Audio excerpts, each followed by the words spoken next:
Getty Images White House advisor Stephen Miller defended President Trump's emergency declaration in an interview Sunday and blasted former President George W.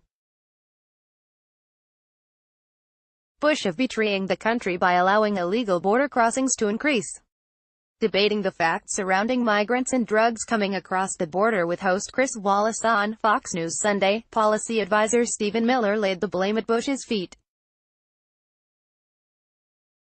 So let's start with your point about the border crossings in the year 2000.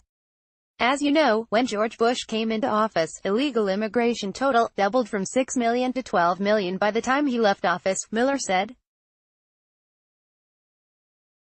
That represented an astonishing betrayal of the American people. Wallace, addressing Trump's claim of an invasion of illegal immigrants, had pointed out that illegal border crossings last year were a quarter than they were in 2000 and that the majority of the people in the U.S. illegally were because they overstayed their visas.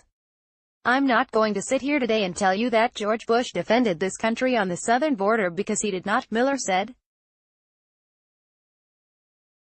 One of the biggest changes that's happened since then and now is the mass release of illegal aliens due to a patchwork of court rulings and loopholes in our federal laws and changing tactics from smugglers and transnational organizations, citing government statistics. Wallace said up to 90% of the cocaine, heroin and fentanyl seized at the border occurred at ports of entry, not along unfenced areas as Trump claimed.